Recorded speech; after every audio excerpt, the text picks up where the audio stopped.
Well, hello, everybody, and welcome to the Sharpe Way with Larry Sharpe. I'm so happy you joined me this evening. Another Monday evening. We are talking about something that is often difficult to chat about. We're talking tonight about race. Yes, often people don't want to have that conversation. It can be touchy, can be difficult, but the reality of it is, if we don't have that conversation, nothing is going to get better. We have to have that conversation, that chat back and forth. And if you want to join the program to talk to me about that, you can. It is so super easy. All you've got to do is pick up the phone and call 573-427-5463. You can chat with me about anything you like. Now, to be forward, a lot of the show may be, if you guys don't jump in as much, it might be about black and white race. It could be, because that's basically what I understand, mostly because of my own personal experience and background. But I'm happy to take on any question, comment, back and forth, regardless whether that's Hispanic, religious, Jewish, ethnic, Asian, whatever the case may be. I'm happy to have those conversations because, man, someone has to. So the first thing I'm going to bring up is an interesting thing that happened between myself and my wife. My wife is actually from Greece, so different culture, background than myself, even though we actually met in high school. Interesting story. I'll tell you for another time. But where I live in Queens, there is literally a deli across the street. And for those of you who live in New York City, you know that very often there are things you want literally across the street. So one day, many years ago, my wife and I were married at the time, I'm going to go across the street. She's like, Larry, go across the street and get something for me, whatever the thing was. And I say, sure, absolutely. And she gives me some money. And I say, wait, I have to get my wallet. She says, no, I've given you money. I say, I know, I have to get my wallet. And she doesn't understand why.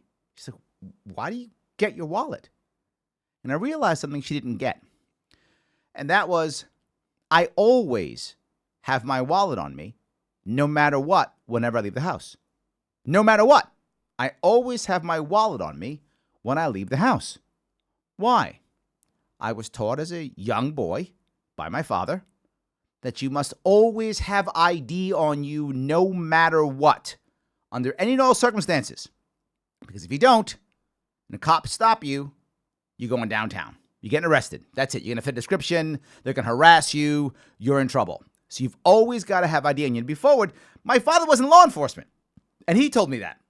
And it's something that my wife didn't understand at all. And when I brought this up to other people who aren't people of color, white people in America, many of them are surprised to hear that. This is not a thing that you have to deal with or understand. And what's funny is, years ago, and I'm giving my age away, I grew up in the 70s, and there was a TV show, those of you who are too young, you may not know, there was a TV show called Good Times in the 70s. I think it actually went maybe into the early 80s. I'm not sure if it was canceled prior to the early 80s, but I think it might have gone to early 80s. But show Good Times had this exact issue on the show. Now, if you're of my age or so and you're black, you probably watch Good Times. If you're white, you may have also. It was very popular. So it's possible you watched it even if you were white. But either way, in that show, it's about the idea of fitting a description. And all of a sudden, at one point, a kid goes out, gets arrested, and now they think he's a bad guy because he was in the wrong place, wrong time. Wrong place, wrong time is a big issue that you deal with, or have been taught, hopefully, to deal with, if you're a young black male. It's just that many people don't really get or understand. Now, the funny part about this is, when I was a young boy, when I was a kid, I grew up in the South Bronx as a kid. And when I was in the South Bronx as a kid, most of my friends were not white. Very few were white. There was like the white kid. I mean, that's how it was. There were very few. Most of my friends were either black or Hispanic. I grew up in the South Bronx in the 70s, and that's kind of how it was. But then I moved out to Long Island when I was about 11. So I moved to Long Island. All of a sudden, now I'm moving in as late elementary school, junior high school, and high school, and the reverse is true. All of a sudden, most of my friends are white, and I'm the black kid. Everything changed. It's a big difference for me to understand how things change. And to be forward, as I left what I called the ghetto back then, now we call it the hood. I guess I'm too old, right? Now we call it the hood. When I left the hood, or the ghetto as I called it, when I left that, it really made me understand the difference in race. It's going to sound silly, but as a kid, that where I was, and those of you who may know the Bronx, we know this, there used to be a movie theater in the South Bronx called the Earl. It was an old movie theater from the 70s, and it was right on 161st Street. Now it's a store or something, but it used to be a movie theater. And back in the day, they used to play a lot of older movies, right? They would play movies like movies from they put actual movies from China, the karate kung fu flicks.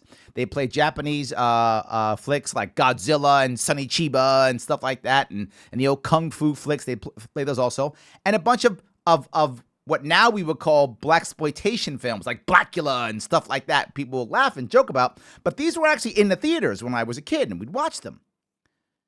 I didn't understand as a youngster, 8, 9 years old, 7 years old, I didn't understand really what a minority was. As a youngster, the minority was white people. So I thought maybe they were the minority. I had no idea. I didn't understand this. Then I move out to Long Island and I get it clearly.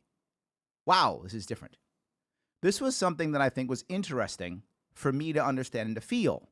In addition, my own home was biracial. My mother was a German immigrant. My father was black, born and raised in New York City. So a whole different world for me to understand in race. And when I went out to Long Island, I remember going to the school district. And I go to the school district.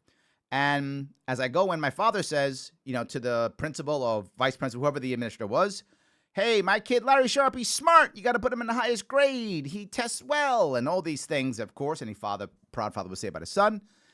And the first the administrator says is, yeah, we're going to put him in a lower grade, and we're going to see if he can work his way up. And my father says, no. You don't understand. He's smart. You can test him, and he's smart. And the administrator says, no. City kids don't really do that well out here. That was the first time I understood what a euphemism was. City kid meant kids who weren't white. I didn't know that, but I learned that at about 11 years old. So all of a sudden, now they want to put me in a lower grade. My father, being savvy, immediately said, nope, test him now. And they tested me there. I tested well, and I went into a higher grade. But the funny part is, going to the higher grade, the higher class, I was the only black guy there. It was just me. It was a girl and me. And that was it.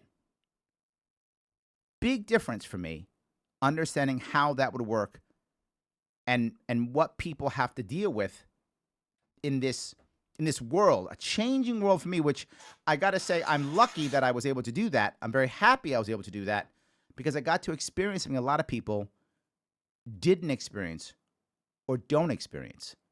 Growing up both in the city, in a predominantly black and Hispanic world, and then also growing up on the suburbs. For those who don't know, Long Island is a suburb of New York City. Growing out in the suburbs in a predominantly white neighborhood. It really allowed me to have, I think, a special relationship with race and kind of understanding both in my world and dating women or girls at the time, I guess, when I was a kid, and women as I got older, dating women who were of different races, different ethnic backgrounds, and dealing with how they would look at me in that same world. It was a whole different issue. For those of you who've lived basically in a similar world where most of the people were of your race, of your ethnic background, you may or may not have experienced that. Or maybe you have. Why did I tell this story? Did I want you to feel sorry or feel bad or anything like that? No, the name of this show was Empathy. And what I actually would hope that anyone would understand is that it isn't about being black or being white. It isn't about your race even. It's about, in any given environment, being the other. That other might mean you're the only Christian among Jews. It might mean you're the only black person among white people. It might be the only Asian kid among Hispanics. Insert thing here. Whenever you are the other, there's some problem or some issue or some concern. And when that happens, I don't need you to feel sorry. I just need you to have some empathy. To go, oh, yes, it's different for that person because that person is the other. That person is not the same as all the rest of us in this social environment, whatever the environment is. You should have some empathy for them and kind of understand that things are different. That's it. You don't have to feel bad. You don't even have to get it. There was a South Park episode was several years ago. And if you guys remember the South Park episode, it's a joke where one of the parents, Randy, is on Wheel of Fortune. And he's on Wheel of Fortune, and the clue is, if not, I'm gonna paraphrase it: people who bother you, or something like that. People who bother you, and the clue is an N space GGERS. And so, what does Randy say? He goes, yes. He yells the N word. Of course he does. Yes, he does. He yells the N word, and they go, well, no. The answer was actually naggers, people who bother you. They nag you, naggers. And it's like, oh my God, he now has said the N-word. And now he said the N-word publicly, and he is now the bad guy. They all can't say him, and they hate him, and they're all mad at him. And of course, there's one black kid in the school, right? In the school, kid, he's upset with the other kid in South Park, and they're upset, and they're angry, and they're mad at each other. And Randy's son goes to him and goes, no, it's okay. He apologized. It's fine now. Well, my father's not a racist. It's fine now. And the black kid's name on South Park, amazingly, of course, is Token. Of course, it's his name. So that's his name on South Park. And he says, no, you don't get it. You don't get it. It's not okay. And then he goes to, the kid's dad goes to Jesse Jackson and apologizes and literally kisses his butt, literally, and says, see, it's okay. And they go, no, it isn't. And at the end of the episode, the kid, Stan, goes to Token and says, you know, Token, I don't get it. And Token's like, yes, you don't get it. It's okay. That's good. Thank you. You get it. You don't get it. Yes. We don't have to get it. We don't have to make it right. I remember this is something, it's going to sound totally insanely stupid. When I was a little kid in the Bronx, for those of you who don't know about the Bronx, back in the 70s, there was still a bit of a Jewish neighborhood there, right? It was very Jewish in the 50s and 60s. By the time I was growing up, there were very few Jews remaining in there, but there were some. Most of them were older people who were still in the same old apartments. Most of the younger Jewish community had already left. But there were some of the older Jews who were there. They're the ones who taught me how to play chess in the park across the street from where I grew up. So I remember there was some kind of story or celebration or memorial regarding the Holocaust. And as a kid, I'd learned about it in school, but didn't really know much about it. I just knew it was many years ago. To me, it was 30 years ago. Oh, my God. And I said, how long do you guys have to remember that? As a little kid saying that, I didn't understand that 30 years was forever for me. That was like a million years. Now, if you're Jewish, of course the Holocaust matters to you. Of course. And what that showed is that someone like me who isn't Jewish, I'm not going to get it. I can't get it. I can understand intellectually, right? I can understand intellectually that would bother you if you're Jewish. I get that intellectually, but I didn't grow up in a Jewish household. I don't have relatives who went through that. I haven't dealt with that emotionally, physically, around me, my family, my background, my heritage. I don't have that. So I can say I can't get it. And that's okay. I'm not supposed to. But just because you don't get it doesn't mean you have to be a jerk. And there's the most important piece. Too often, if we can't get a I understand or I get it, we get angry and we become nasty or mean. And this isn't the First Amendment piece. You can be a jerk if you want to, absolutely. I'm just saying you shouldn't. You don't have to be a jerk. So why would you? You don't have to be a jerk, so don't be one. The point is, you don't have to get it to have a conversation. You don't have to fix things or make things better. It's not required. All it's required is to go, yeah, that person is the other. That person will feel differently and feel bad. I have some empathy. And that's what we have to do. The example I will bring up often is a person who I think is a hero of mine. That's Daryl Davis. For those of you who don't know, Daryl Davis is a musician. He's a brother like me who goes around and has spent many times talking to members of the Klan, the KKK, talking to them and chatting with them about how we can make things better. And he's actually befriended many of them. And he keeps their hoods as trophies.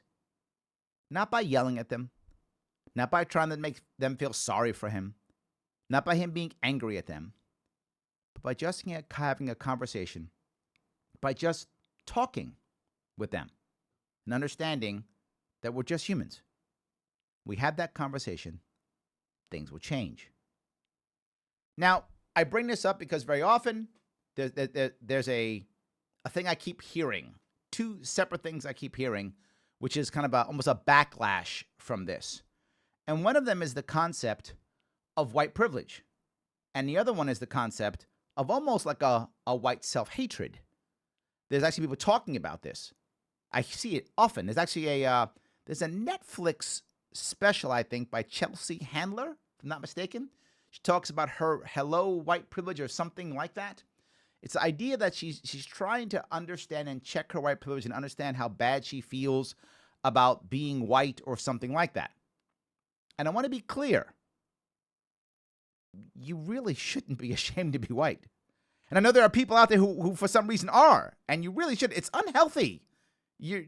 No one is responsible. I should have to say this, but I guess I have to say this. No one is responsible for how they're born, right? I mean, you're born how you're born, whatever that is. If you happen to be white or black or Hispanic, whatever you are, you are. You're born in the country you're born in. That's how that works. So why would you feel bad about it? But there's something worse about it. When you talk that way and bring that up, you actually make things worse. And many people think that's a good thing, but it isn't. The average person of color, whether they're black, Hispanic, Asian, Indian, Arab, insert person here, they don't actually want your sympathy. Tell what they actually want. They just want a little bit of empathy and just don't be a jerk. As a general rule, that's pretty much all they want. I mean, there's some guys who are also jerks who want extra, but as a general rule, that's all they expect. Don't be a jerk, a little bit of empathy, and we'll be okay. It's nice. You can acknowledge something, that's nice, but you have to feel bad about it. Once you do that, you actually make things worse. And Bill Maher actually did an entire 10-minute, or maybe it was 10 minutes, he did a piece on his new rules about this concept, right? Once you start saying, I feel bad for being who I am, now you're basically saying, please forgive me. By doing that, you are literally being selfish. So now a person of color not only has to deal with what they have to deal with, now they have to also forgive you. For what? Did you do something bad? If you did, awesome. Say sorry for the thing you did that's bad to the person who did it to. And hopefully that person will forgive you, I hope, for your sake, if you've done something bad to that person. Go ahead. But why in the world would you be doing it generally? Why would you be feeling bad for who you are? It's not healthy for you. It's awkward for us. And it's not good for our relationship. Nobody should be feeling bad because of who they are.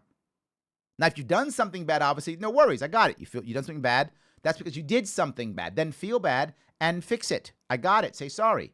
But because the fact that you were born, why would you even imagine that? But people do. Now, I'll go to one more piece if I could. People are often looking at, well, wait a minute, Larry. There are systematic issues, two sides of this, systematic issues that have created horrible racism, that have created terrible a situation for people of color. That's true. Yes. And the other side says, come on now. It's been 200 years since slavery. How long are we going to deal with this, right? You got two of those sides. Both of those sides are accurate, and both of those things are true. But there's something I'm going to talk about specifically in the black community that most people don't get. And the first thing is, yes, slavery was, 150 or so some odd years ago? Ended? Yep, true. But slavery wasn't the worst thing that happened to us, believe it or not. It's going to sound crazy, but it's true. The worst thing that happened to us was the apartheid afterwards. That was the worst thing that happened to us. It was the Jim Crow laws and the apartheid and the segregation that happened after that was even worse. Because as terrible as it might sound, when you are enslaved, your expectations are much lower. You're enslaved. So the vast majority of people who are enslaved, regardless of the situation, whether that's now or earlier, you thought, okay, that's it. I'm a slave. That's how it works. But once you're free, you have an expectation of, good, now I'm equal. Now I'm like the rest. Now I can make this happen. Now I can be an American. And all of a sudden, that was crushed. That was crushed. For those of you who don't know the black experience as much, there's something that you may or may not realize. American slavery was a very unique institution. Most of the world, whenever you were enslaved for a reason, meaning your town lost a battle, your group of people were in debt, or insert thing here, something happened, and that was the reason for your enslavement. And when you were enslaved, you were still that person. For example, if you were an enslaved Sumerian, you were still Sumerian. If you were an enslaved Jew, you were still Jewish. If you were an enslaved Babylonian, you were still Babylonian. Whatever you were still that thing. You didn't lose your culture, you just became enslaved. And in most cases, your children weren't slaves. Why? Your children didn't do anything bad. Your children actually, they were often free, and they could actually buy their parents' freedom and such, right? That could happen often. And in most parts of the world, slavery wasn't a permanent thing. It was permanent for the individual who had the problem, but their children and their culture still existed and went on. That didn't happen in America. In America, when Africans came to America, when my family, my ancestors came to America, their culture was removed. They weren't still African. Those days were over. Language gone, culture gone, name gone, completely gone. They weren't able to remain that. Not just that, when their children were born, their children were slaves. They were slaves because they were black. They weren't slaves because they had done something wrong. Not that it's any better, but I'm just saying that was different from our culture in the past. In the past, you had to lose a war or be in debt or do something to deserve slavery in someone's eyes. In this one, you're black, you're a slave. That's it, you're born, that's how it works. That's a different world. And you might say, well, so what, Larry? Again, that's 150 years ago. If you're not black, think about something very interesting. Your last name, your family name.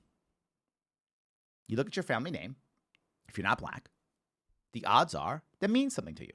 It probably means where your friends your family came from. It may mean your ethnic background. It may mean your religion. It could be many different things for you. What if you're black and you're an ancestor of slaves? If you're black and not an ancestor of slaves, this doesn't count, right? If you're black from Africa, different. But if you're black and you're an ancestor of slaves, the odds of your last name is either a name that people chose when they were freed, like Freeman or Washington or Lincoln or White or something like that, which many former slaves took to try to, announce that they were free and they were like white people, so they became White or Freeman or named after one of the presidents or Lincoln or Washington, very common thing that people did back then. Or it's the name of their slave masters. Imagine the name you have now, name of your slave masters. Some people don't know that's one of the reasons why Malcolm X was Malcolm X, right? He accepted Malcolm as his name because his mother gave him that name, and he said, that is my name. My mother gave me that name. That is my name. But his last name, he said that's the name of his slave masters. That's his slave name. That's not really his name. He didn't know what it was. It was unknown. Therefore, it was an X. As in mathematics, X is the unknown. And that's why he became Malcolm X. It's a common issue that we deal with here in America that is no place else, which also makes it hard to understand that as a general rule, right, the African American is the only group of people on the planet who don't have a homeland. And people tell me all the time, Larry, homeland's Africa. Where? Africa is a massive continent. Where's it from? What tribe are we from? Now, luckily, for now, we have 23andMe and we have DNA tests and stuff like that. And I've done mine, and I happen to know that my African ancestors come from the Hausa tribe. I happen to know that. But many black people don't know that. They have no idea where their ancestors come from. It's a whole different issue. It changes and makes things different. It's a very different issue, which is why you find so many people having that concern, why you have that break that happens now. So slavery's done, and now we start Jim Crow. Segregation that lasts for another 100 years, give or take, and ends, in theory, with civil rights. Civil rights era pops up. I shouldn't say pops up. Civil rights era had been happening for decades prior to the 60s, but now we have TV that makes it stronger, and now it's working, and we get the civil rights laws. And what happens next? The worst thing to affect the black community since apartheid, the war on drugs. The war on drugs was literally an answer. Our worst, and if you're not black, you should still hate this, whether you're black or not. The war on drugs, gun control, all these things were meant to affect race in America. That was the goal, right? The war on drugs, literally, and again, if you think I'm making this up and do your own homework, The war on drugs was made to attack blacks and Puerto Ricans. That was the entire goal. Nixon actually said that out loud. You can go on YouTube right now and check it out. And it's in the tapes he said, he actually said that, his words. And boy, did it work. Boy, did it work.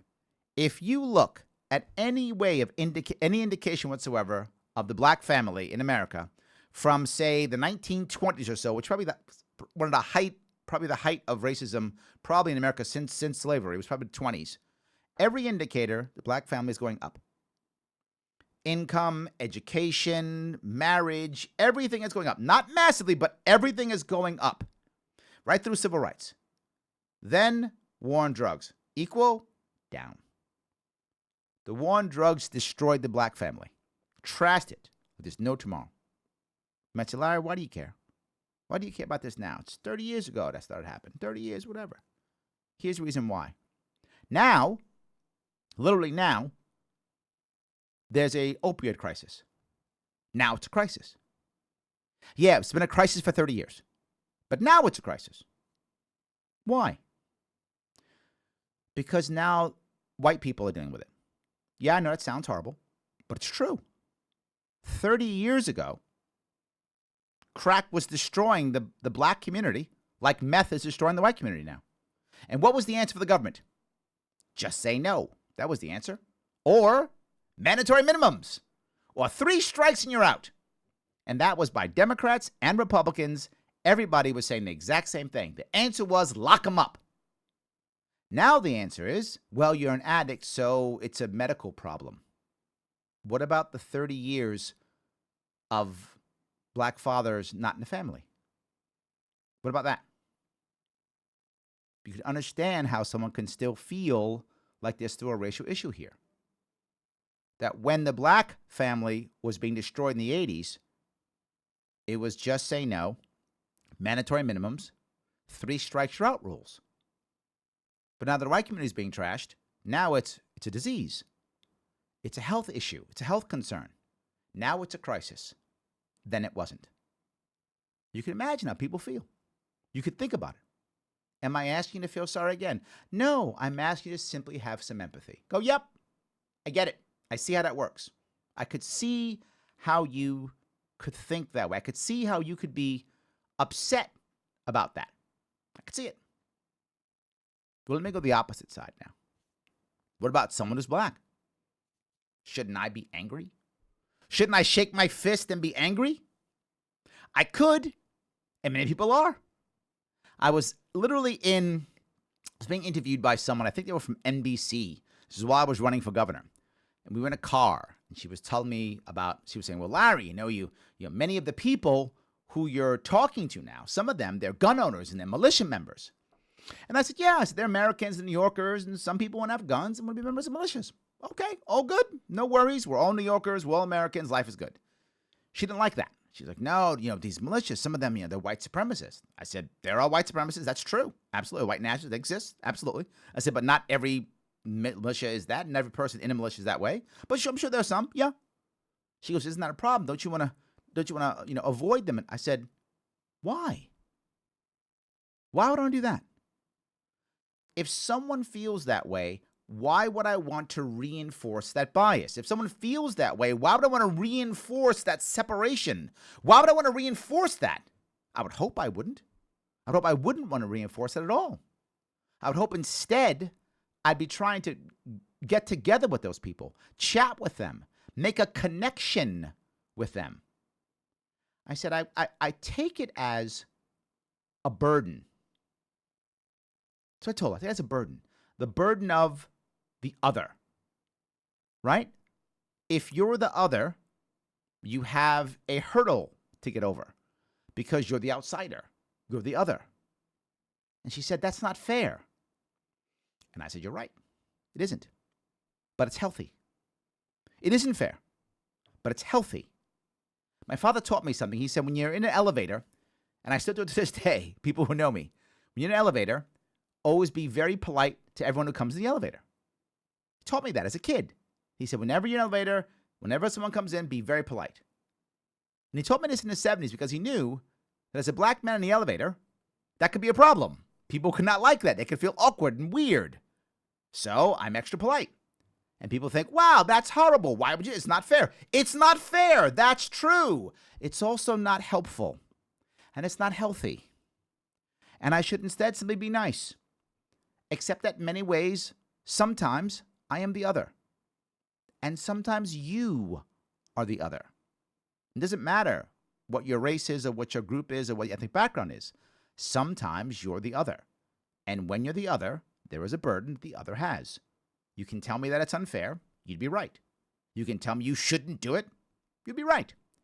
And it's still the right answer. Life isn't fair. We are often the other, and we have to act accordingly. It's important that we understand that sometimes we will be the other. And that's what race is really about. It's about being the other. Do you want to join the program? Tell me about your story about you being the other. You can. It is grossly simple. Just get in the phone right now. 573-427-5463.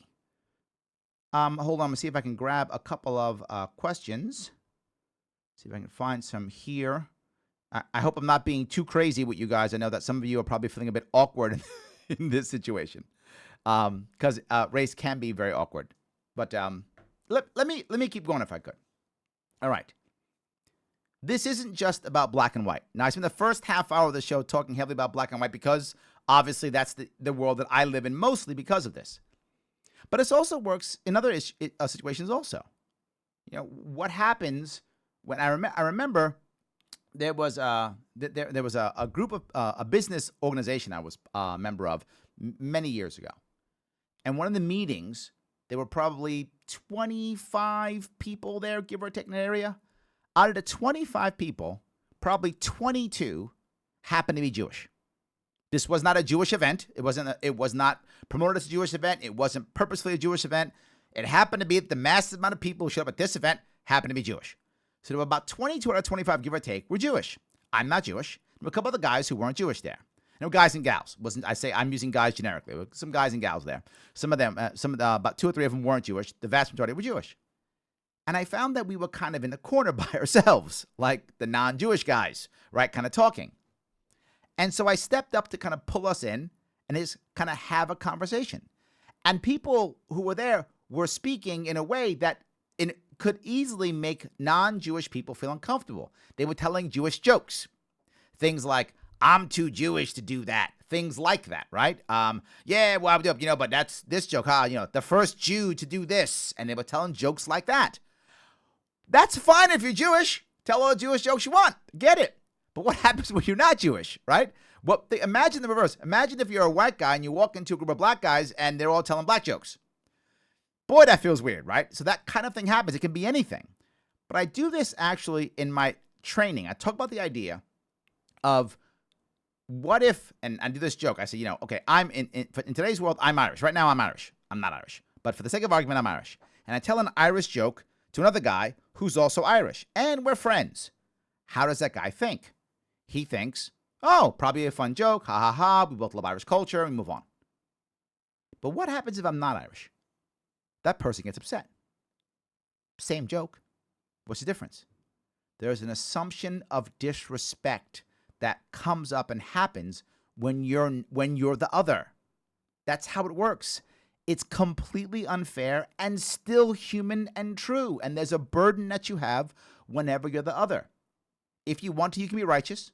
It's the same idea of people who say, well, black people use the N-word. Yeah, they do. Just like Jewish people can tell Jewish jokes to each other, and just like Irish people can tell Irish jokes to each other. Remember the Seinfeld episode from the 90s? When there was that guy, I forgot who it was. I think it was the actor who was in Breaking Bad. I think it was that actor who was playing someone who wanted to be a comedian and tell Jewish jokes. If you remember the episode. So he wasn't Jewish. So he converted to Judaism so that he could tell Jewish jokes and be a Jewish comedian, right? That's why he wanted to convert. Obviously, it's a joke. I get it. But the concept's very true. He knew that if he was no longer the other, that he would be able to tell the jokes and people would, in theory, I don't know if this case specifically, but in theory, he would be okay. In theory, he could actually do it. This is a burden that I talk about often. And I think we want to bring this up. We want to deal with that burden if you are the other. As unfair as it is, if we do that, we're going to have a better society. We're going to have better conversations. We're going to be able to talk to each other and kind of feel better about who we are. Let me move on to the piece if I could. You'll find a lot of people now talking, particularly on the Democratic side, about reparations. The reparations conversation kind of went away. People just stopped talking about it. And then one of the reasons why people stopped talking about it is, well, there's no real good answer. They thought it was, at least, right? They thought it wasn't that good. So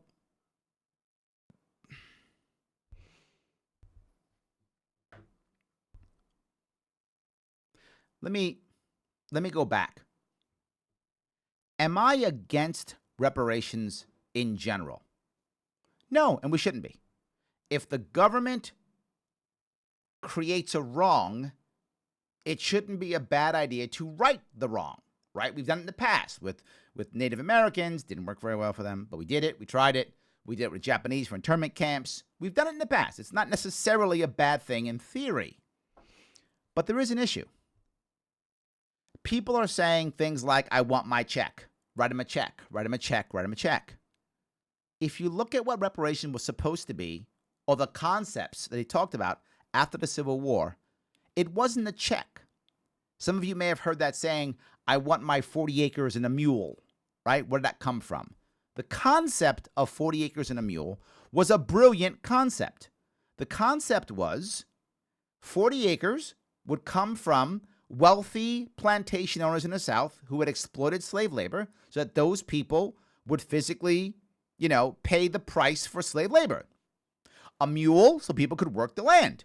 You can now create property. You could now create a legacy for your family, all those things. Not necessarily a bad idea. If you wanted to sell it, you could to get money. If you want to sell parts of it, you could. Great, right? If people wanted to work on it, you could. Whatever. Good idea. Love the concept. That, of course, those of you who know the history, fell apart when Andrew Johnson became the president, trashed everything. It was a disaster. It didn't work. So now we go forward 150 years. And you have many people still saying, I want my 40 acres and a mule. But they want it in the form of a check. Many people will be upset when I say this, but I am 100% against writing a check. Why am I against writing a check? Two reasons why. Number one, for those people who are ancestors of slaves, what we have lost over the course of decades, over the course of generations, is not money. It's wealth. It is the culture of ownership. It is the ability to give things to our family, our friend, to support each other, to have businesses and land and property and goods and all of those things that create wealth. That's what we've lost, not money. I want to create an environment of wealth and ownership, and writing a check won't do that. Now, how do I know that? Right? Oh my God, Larry, how do you know that? I'll tell you how I know that. Lottery winners.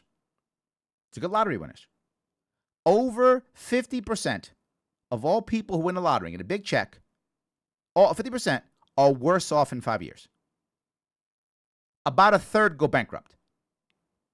So if you win the lottery, the odds are you'll be worse off in 5 years. The odds are you'll be worse off if you win the lottery. Why in the hell would I want to give all my brothers and sisters, all of a sudden, lottery? I will literally have just crushed my community. That's what I want to do? No. It's a bad idea. In fact, Dave Chappelle actually did a joke about this reparations. If you remember, he did a joke about this, and he did a little skit.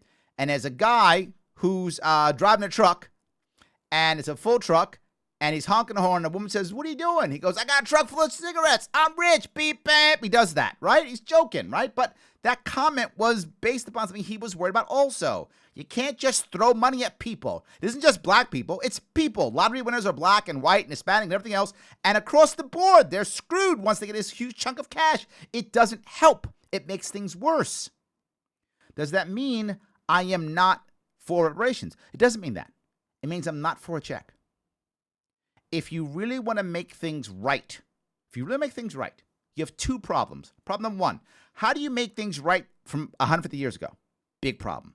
Problem number two, how do you punish people who had nothing to do with slavery? Right? It was very easy in 1865. Literally, the slave owners were right there. Yep, easy to punish them. They were right there. Get them. Got it. No worries. Makes sense? We're clear. No one alive today owns slaves. Now, of course, you might say, well, Larry, a lot of people today benefited from that. Yes, but it's not their fault. You can't blame them because their parents or grandparents did stuff. It's not fair. Not just that, there are a bunch of people who are white who are struggling. A lot of people who are white who are struggling. They aren't making a whole bunch of money. A lot of them are struggling. Some, of course, are making lots of money, and some aren't. I've met many people who are white who aren't doing well, and they don't feel like white privilege is helping them at all. It might be, who knows? I don't know their individual backgrounds. But you can't just decide, I'm going to punish all white people. It doesn't work.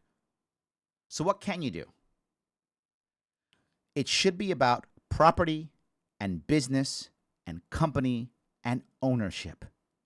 If you want to make reparations work, I don't have a problem with that. But here's how you have to do it.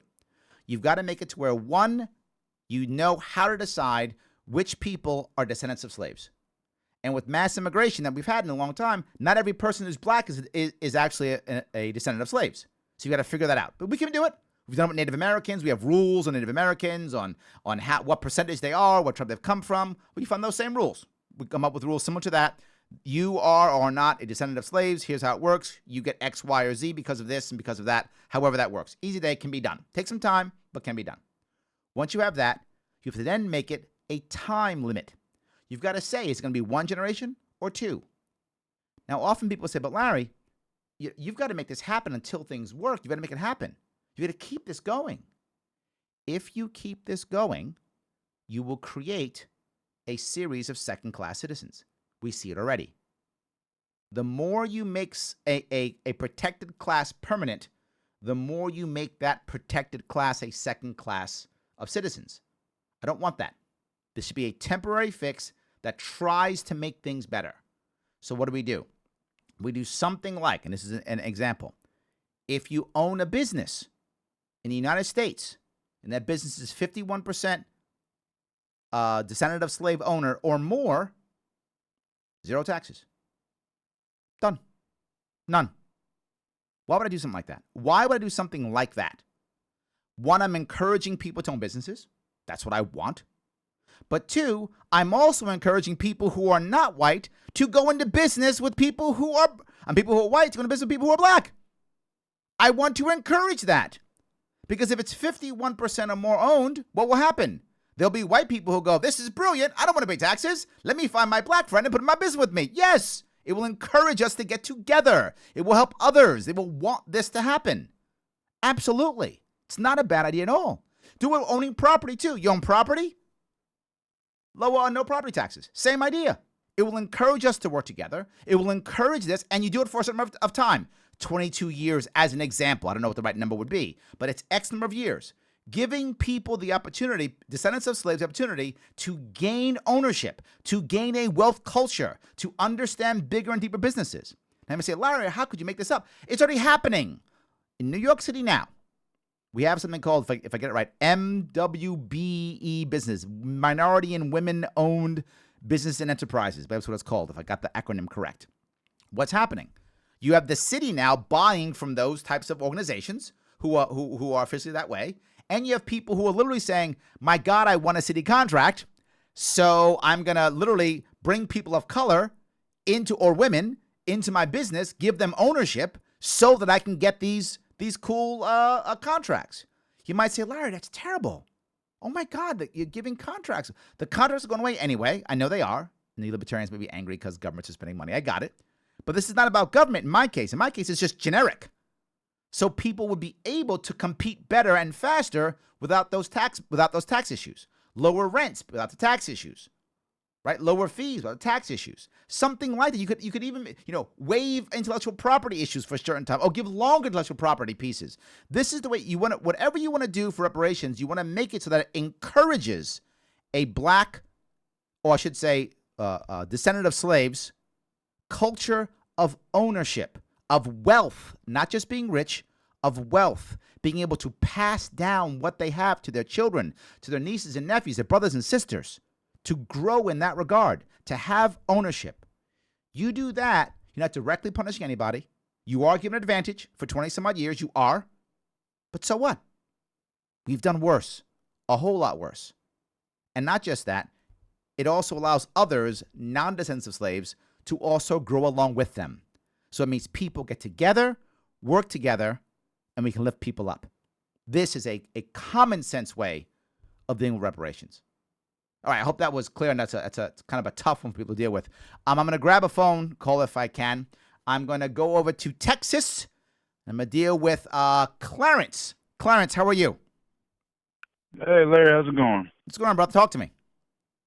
So you're talking about like race relations, right? Yep. Okay. So I do have a question that I would like for you to help guide me through. So besides race hustlers like Al Sharpton and all the has-beens, I've realized that a lot of the biggest problems regarding race relations are Black people that view themselves as victims of whatever circumstances that they're in, and in my opinion, and at least from like my past and current, they are the most racist people that I've ever met, and I'm Black, and it breaks my heart. So how do we get them to stop thinking like this, because they're in a constant state of victimhood or like victim mentality, and they're trying to fight racism with racism. No. I hear what you're saying. I have not found that. I have not found the most racist people to be Black. I have not found that. Have I found Black racism? Of course. And look, you and I both know there's racism within the Black community, right? There's you're lighter than me, you're darker than me. There's you come from, and some of you may not know this, if you come from Africa, meaning that you are an African immigrant, or even if you're Jamaican sometimes, West Indian, depends upon where you're from, you will look at American-born Blacks very differently. Yes. In fact, often look down upon them. And that's within the Black community. You will find, so you're absolutely correct. There absolutely is racism within the Black community. And a personal note, my mother was white. She was from Germany. And when my father died when I was a kid, his side of the family abandoned us. Just walked away from us. Literally, my mom was on her own, and I was on my own at 12 years old, just gone. They walked away from us immediately. They were like, oh, to hell with her. Yeah. They walked away from us. So there absolutely is racism in the Black community also. But I've never found a vitriol. I've never found a violence. I've never found that in the Black community. I found the idea of kind of pushing people away, ostracizing, insulting sometimes. I've seen that. But it's very rare that I've seen the violence that I've seen in the white community. Right? I mean, don't get me wrong. I'm not at all saying the white community is bad. I'm not saying. I'm saying, but if you're looking at racism, I haven't seen that amount of vitriol, that amount of violence in the Black community, even though I have seen racism, absolutely. But to your point, you've got to realize something. You do find a lot of Black people. I've been there too, who are angry, who say the system never solves anything for us. I mean, do you know how disappointed I was in someone like Bill Clinton, who talked such a good game about race, who talked like he was going to do so much, and then he put so many Black men in prison, who talked like he was, I mean, of course you feel betrayed. Remember, he talked about it, if you're older, I don't know how old you are, but if you remember Bill Clinton, he was the first Black president. Remember that? He had a saxophone, and he was playing it, right? All that stuff. And then he walked in and he jumped on board with the just say no and the mandatory minimums, and he put more of my people in prison than anybody else. I mean, you gotta, I'm just trying to be fair here. You gotta see where you're coming from. If you're in a Black community now, you have a very serious situation. Number one, the government is putting you in prison, and the government's your biggest employer. I mean, employs most of us. So it's both feeding you and crushing you. Where are you going to go? What are you going to do? Mm. You have a Republican Party now that doesn't care about black people, not even with rhetoric. And you have a Democratic Party who has rhetoric for black people, but doesn't do anything for it. Neither party does anything for our community at all. Yeah. The Democrats talk like they're going to. They won't. The Republicans just ignore us because this is another problem. Look at the black community. We vote in lockstep Democrat. Democrats ignore us because we're going to vote for them anyway. And Republicans ignore us because we're not going to vote for them. So what happens? Yeah. We're sitting here in a horrible place to where people aren't caring either way. People are acting like, what difference does it make? So they lash out and they're angry. And when someone like Al Sharpton is saying, these guys are wrong, I have an answer. Yeah, you get behind them. You do. Because where else are you going to go? So my answer to you is we have to give our community a better answer. We have to give our community a better way to go. We have to start talking. And I did a show a couple of weeks ago, about 3 weeks ago, on ownership, on poverty. The idea of giving people the idea of ownership. And I brought up just now the idea of reparations, which reparations should not be about a check. It should be about changing culture. It should be about the idea that we need to have more people of color, more people in the hood who own parts of the hood. If you remember, there was a Netflix special by Killer Mike. Killer Mike, for those who don't know, was a black rapper out of Atlanta. Yeah. So you don't know. I'm sure you know, but some people don't know that, right? So he talked about the idea. He was joking, but he meant it. But there was a seriousness to it. He said there was an advantage to segregation. And at least segregation, there were black-owned businesses because you couldn't go to the white businesses. So there had to be a black shoemaker. There had to be a black grocery store owner. There had to be a black hotel owner. There had to be a black everything because you couldn't go to the white ones. Now, I'm not in any way, shape, or form saying segregation was the right answer. Yeah. But I am saying that there was a culture of ownership there. And once you changed, and the civil rights movement, while there were many amazing things about it, the one horrible thing about it is it made government the savior and not the community the savior. And the one thing that Malcolm X, you make a good point, Yes, what Malcolm X was talking about was who cares about the government? Fix your own community. Buy black. Remember Malcolm X? Buy black, be black, care about your own community. Do that. And the funny thing is, if you look at other communities, what about race, right? Look at the Chinese community. Look at the Korean community here in New York City. Look at the Jewish community. They tend to have ownership. They buy things, they sell things, they're together. They have that culture, they bring it with them. The black community has not been good at that at all. Just has not been good at that at all. We've been very bad at that. And some of that is obviously our community report, but the number one reason, I'll say it and it's going to sound horrible, is the lack of the father in the family. And the number one reason why we have that is the war on drugs. Number one reason. Now, I've heard people say that it was the war on poverty that removed the black father from the home. That was like the main reason. Like I didn't realize it was the war on drugs. Yeah, too. well, the war on poverty helped. Don't get me wrong. That helped. Because, again, it made the government the savior and not the community the savior, right? I want the community to be the savior, not the government to be the savior, right? So, yes, it helped. But how in the world, as a black man, are you going to get a job when you've got a prison record, when they're doing mass arrests, right? There was a story years ago. This had to be in the maybe early 90s. So a brother uptown, Harlem area, they're coming by and doing mass arrests. They're arresting tons of people, just arresting everybody, right? Arresting as they came by, and they would just, arrest the entire corner. And this guy happened to be at the store, like getting milk or something, right? This guy was actually he was actually applying to work at a place like Morgan Stanley or something like that. I don't remember. I'm making that up. I don't remember exactly who it was. Someone like that. I'll say Lehman Brothers because they're not around anymore. So I'll say he was trying to work for Lehman Brothers, whatever that company was. And he had an arrest record now. So now he didn't get the job. And he expressed, I just got arrested, man. I was in the wrong place, wrong time. That's it. He actually sued them and years later was able to get a bunch of money. But while he got a bunch of money, his career was ruined. This kind of thing happens with the war on drugs. Your career gets ruined. You are now behind the eight ball. You are behind people who they're up there rocking and rolling at 22. You can't get started till you're 24. You find that happening again and again and again. The war on drugs is something else. It actually gets more people in the black community to look for jobs that don't have as much value. Look at people you know of color. I know people in my community, many of them. What do? They go for jobs like, social worker, and jobs like, they want to be in legal aid. Why? That's what they see. They don't see lots of entrepreneurs. Imagine if the war on poverty, why this hurts so much is imagine if you would. You look at your family. And when I grew up in the Bronx, I already had that happening where there were people who mother and father never went to war. Mother and father never went to work. They didn't know what that was.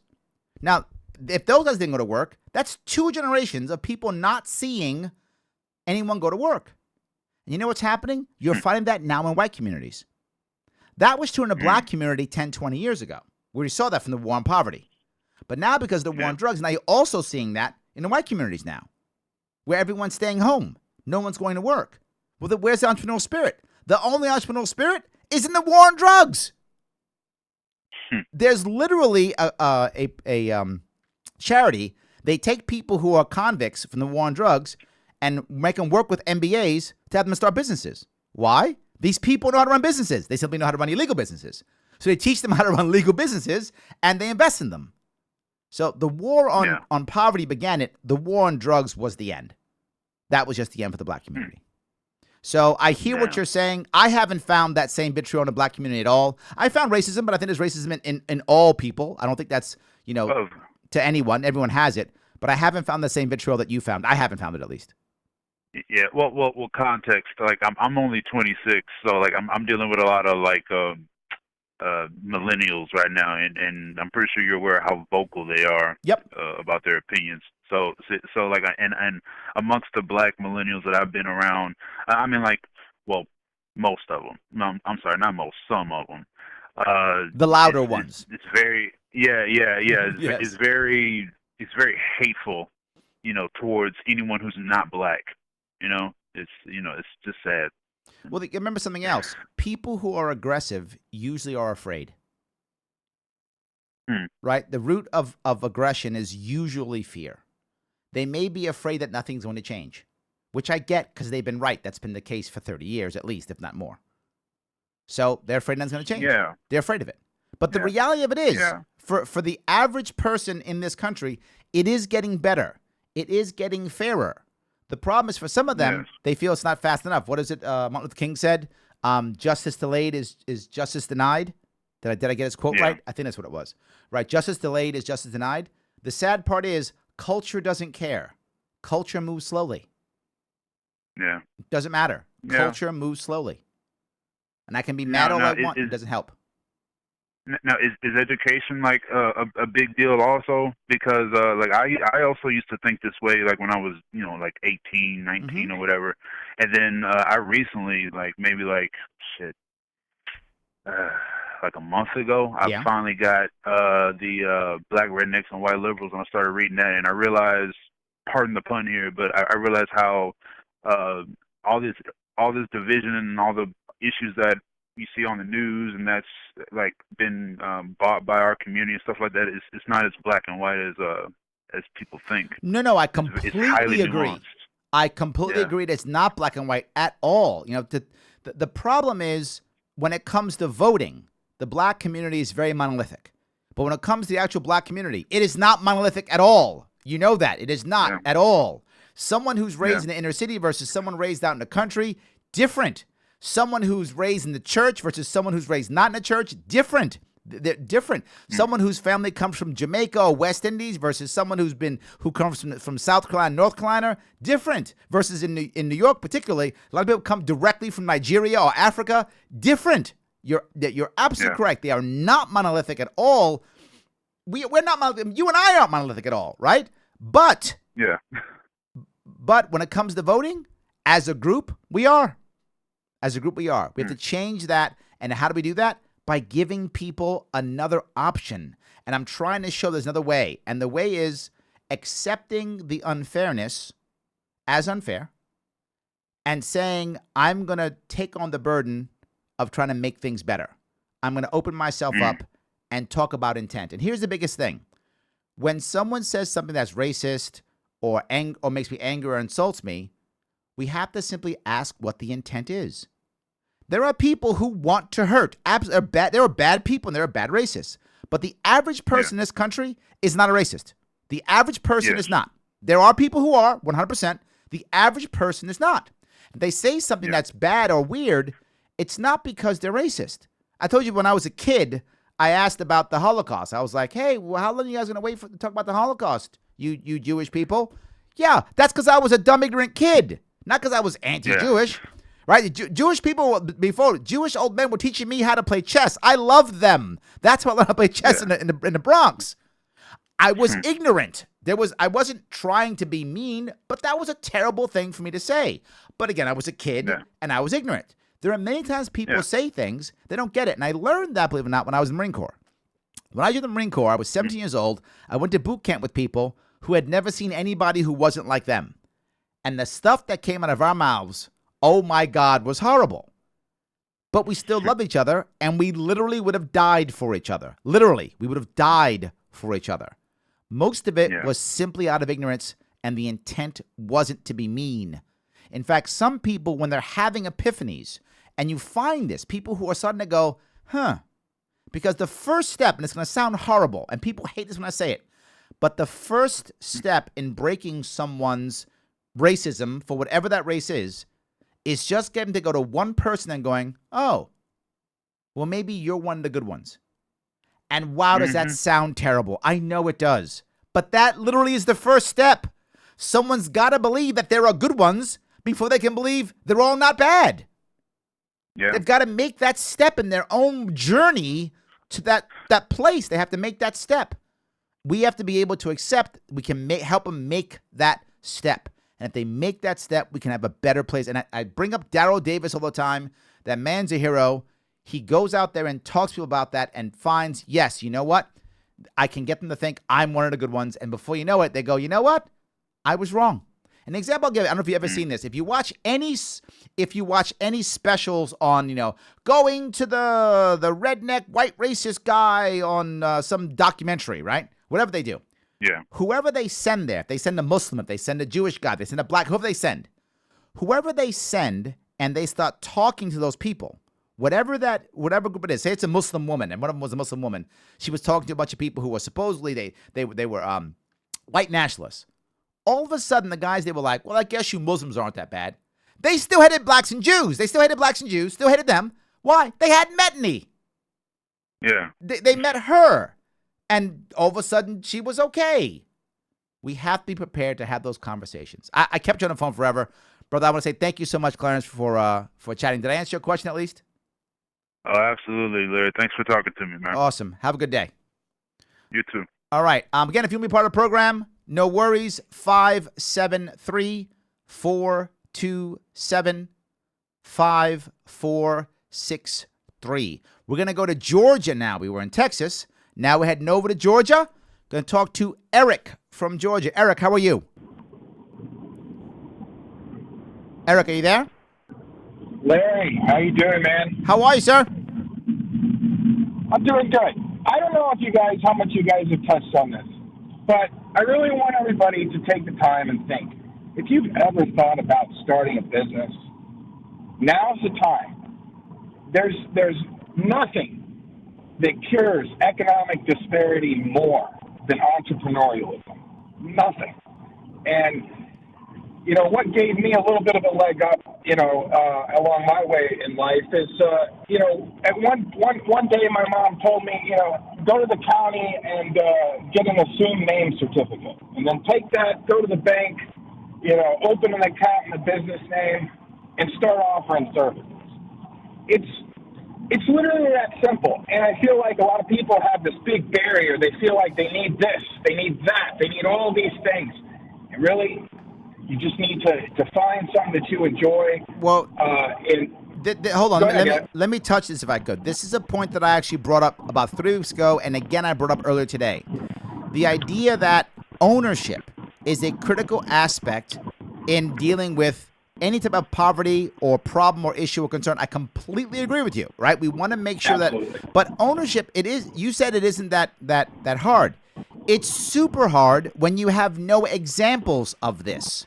And that's the problem. In most poor communities, not immigrant communities, but poor communities, there's no example of this. Go to a poor area, whether that's in the inner city or even if it's in, Appalachia, wherever it might be. And what do you see as most of the small businesses? Most of them are franchises or owned by people who are not part of that community. Right? You go into a black community and a bunch of the places are owned by, Koreans or Indians or insert thing here, right? You go out to Appalachia, they're all franchised, owned by people who actually live in a city, but then hire the local manager locally sometimes. Sometimes even the manager comes from someplace outside the area. It's a common issue where they don't even see entrepreneurship around them.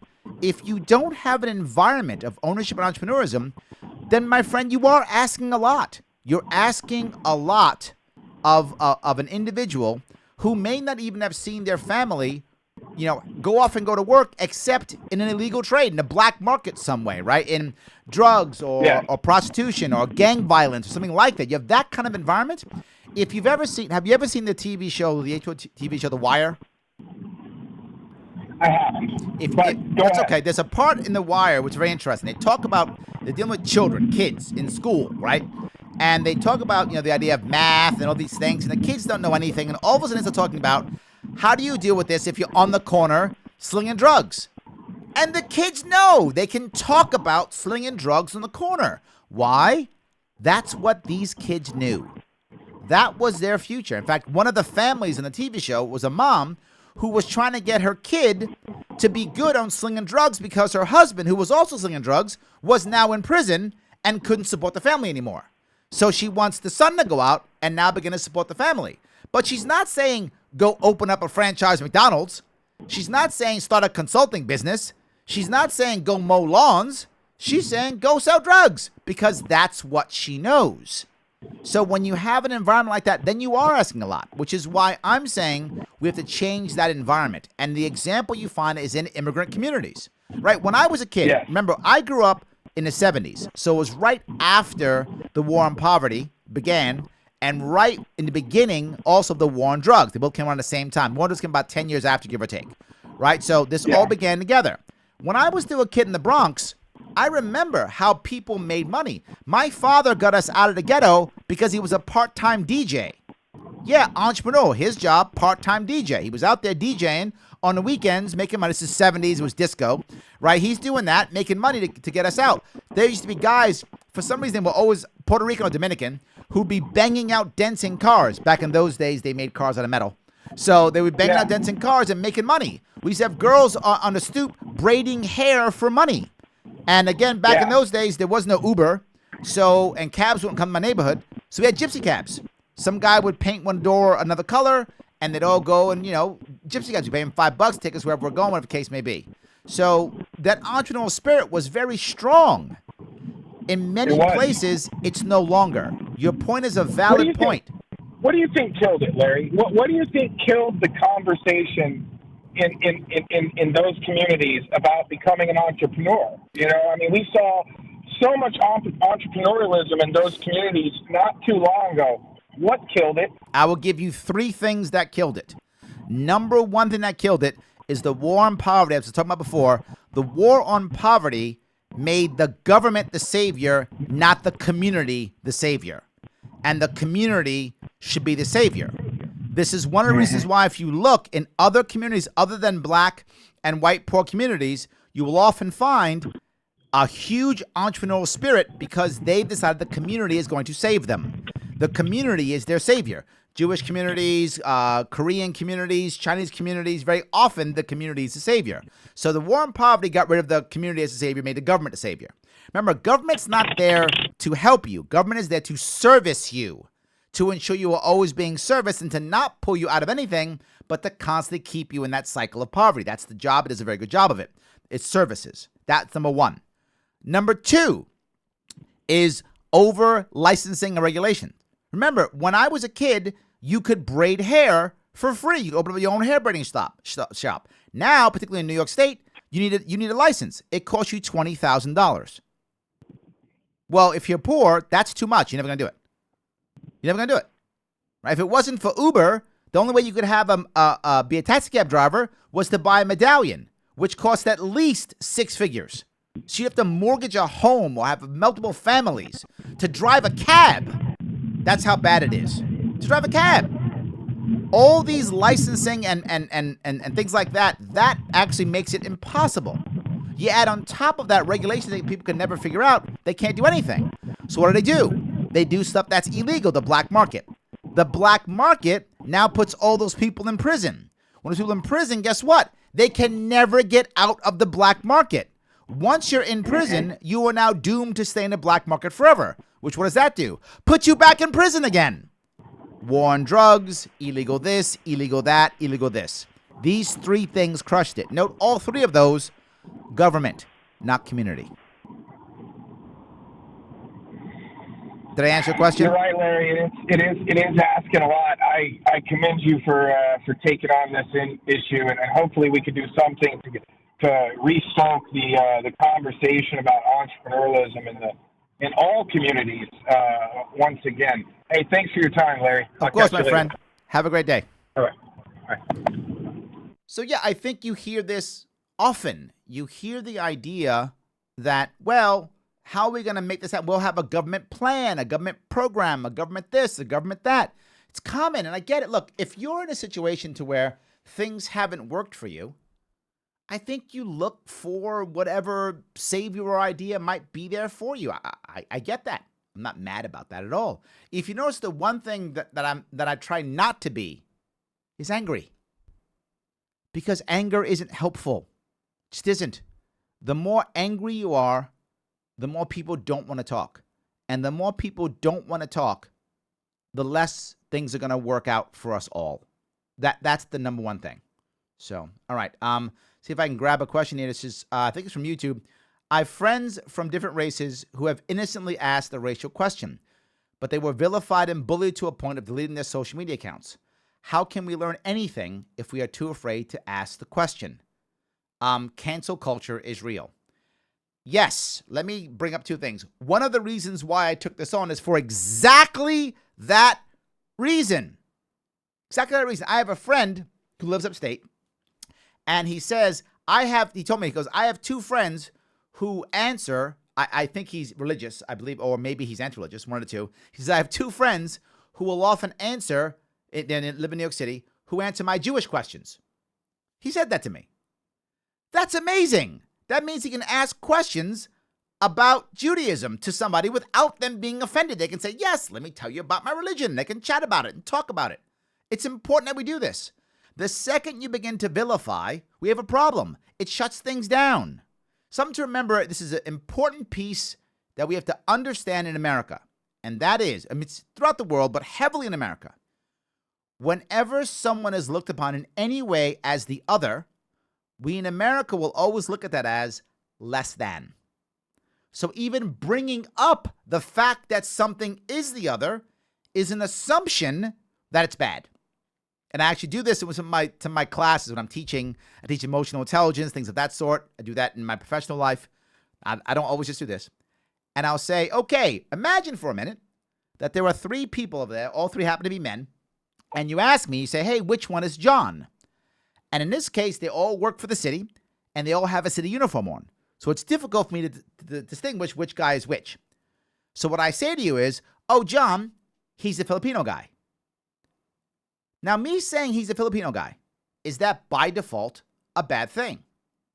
Sadly, yes, it is. Because someone is going to think, oh, why did you have to even bring it up? And that's exactly the questioner's point. I can't even bring it up.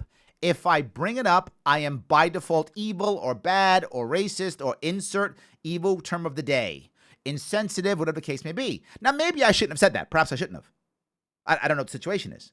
But I talked earlier about this. If you're the other and you're the person who feels offended or angry or upset by this, and we do feel this, I get it. What you have to be able to do is something very simple. Just ask the intent. Just say, hey, I'm curious as to why you said Filipino. That's it. Ask that question. And now I can respond. I can either go, oh, you know what? I didn't mean that. I said it because they're all wearing uniforms. I know John. I happen to know he's from the Philippines. You know what? I probably shouldn't have said that, but here's the issue. Whatever. Or whatever. You can talk about it. That conversation now becomes, I get it, a conversation. But if as soon as I say that, you go, how dare you? What are you? You hate Asian people? Oh my God. And you do that thing or whatever. At that point, immediately I get upset. I immediately get defensive. And now I dig in. And go, I'm not racist. You people. I start doing that. And it's bad, bad, bad, bad, bad. But what if I'm a bad guy? What if I don't like Filipino people for some reason? By the way, I love Filipino people. Just saying. But what if I didn't? What if I was a bad guy, I didn't like them for some reason, whatever my racist issue was? If you said, well, Larry, why'd you say that? I would show my true colors. I would go, now they're special now too, or whatever. I would do that thing that you would go, yeah, he's a bad guy. Just by asking intent, you will allow the person who's not trying to be racist, who's just ignorant or made an error or said something or didn't realize they were making an error even. They just might, or maybe they're just curious. Who knows? Asking intent allows for conversation to continue. Attacking makes things worse, but boy, do you feel righteous when you attack. You feel super righteous when you attack. See, I'm righteous. I attacked the bad guy. Here's something to remember. We live together. Attacking me is not helpful. Yelling at me is not helpful. Making me feel like a racist is not helpful. But having a conversation with me so I can see that maybe this could offend somebody. Maybe I should have a chat about it. Maybe you can answer my questions. Or as I talked earlier with Clarence, maybe I am that racist guy. Maybe I'm that bad guy who thinks everybody of this group is bad. But when you have a conversation with me, that just cracks that facade.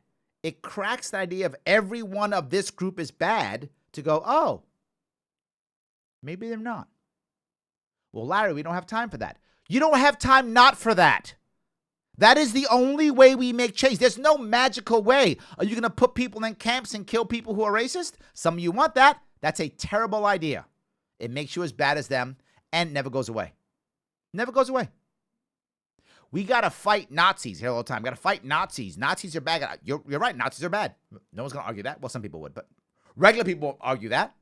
So we got to fight them. No, we have to convert them. Yes, I said it. We have to convert them.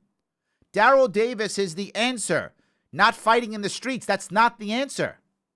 The Germans fought Nazis in the streets in the 30s. And what'd they get? Nazi state. We fought Nazis. We dropped bombs on them. 1945, we dropped tons of bombs. We fought them in a war. We invaded their country. We crushed their nation. And what do we still have? Nazis. They're still here. We still got them. They didn't go away. We've been fighting Nazis for 70 some odd years. They're still here. They haven't gone away. The fighting doesn't work. You've got to convert them. Yeah, that's hard. But we spent 70 years bombing them and fighting them and trying to stop them. It hasn't worked. Let's try my way for a couple years. Let's try conversation for a couple years. How about that? Remember after Charlottesville, the first Charlottesville? Everybody was mad about all the white nationalists who showed up. And then the governor, McAuliffe, that guy said something completely stupid and made things worse. He said, my answer for you Nazis is Nazis go home. Wow, was that stupid? Wow, was that stupid? Where are they going to go? They're coming back home to be your neighbor. Their kids are going to school with your kids. These aren't Russian communists or German Nazis or insert thing here. They're Americans. Go home so they can still be Nazis. Wow, that was dumb. Don't go home. Stay right here. Talk to me. I can't convert you if I can't talk to you. And the more we shut down, the worse it is. This show that I've been doing now for 10 weeks, give or take, something like that? I forgot how long I've been doing it. Whatever it is, has been about exactly that, talking to people. You've seen me have people on the show who are open socialists, and I have a conversation with them. I take any phone call, doesn't matter. I talk about race. A couple weeks talk about gender. Talk about poverty. Talk about anything. Because I can't convert you if I can't talk to you. You're not going to believe me or think I'm right in any way, shape, or form if I can't consistently talk to you. Shutting down conversation is terrible. It doesn't work. it just makes things worse. If some guy or gal is a bad guy or a bad gal, that's going to come out anyway. And the savviest people know something. It's okay to be right later. You don't have to be right now. I don't have to win every argument. I don't have to win every debate. I have to have enough conversations to have someone who still wants to talk to me. If this has value to you, then here's what I want you to do. I want you to support this show. Yes, I haven't asked for money yet the entire show. I've been trying to give you some good content. I'm asking now. If you like what I'm saying, if you're happy you can call in, if you're happy you can have that conversation, then do me a favor. Head on over to patreon.com/sharpeway and support us. This stuff costs money. It costs time. I'm here for 2 hours every Monday. Not with my family and friends. Well, with my friends and with you. Not with my family, but I'm here with you guys, talking this stuff, trying to get more people to see this, putting this out there, bringing people on, and just having you give me a call and chat things up. If this is valuable to you, making a change, then support us. $5, $15, $28, whatever you can do per month. Help us out. This costs money to put this thing together. This isn't free. This cool thing right here costs money too. Of course it does. And these cool shirts, they cost money too. All cost money. Help us out. Patreon.com/sharpeway. So I hope that was a good answer to that question. I know a lot of people are asking about, how do we have that conversation? All right, a comment. Guy says, I went to an event, a whiskey/cigar event. My husband was catering. I was the only woman, so I was the other. Yeah, I'll give you an interesting other also when it comes to that. I had a friend of mine who was an interior designer. And in New York City, if you know, a lot of interior designers are either women or gay men. It's a huge chunk of the designer population. Not all, obviously, but a huge chunk are either women or gay men. This guy's a straight guy. He actually is the other when he goes to places because he is very often the only straight guy in the room.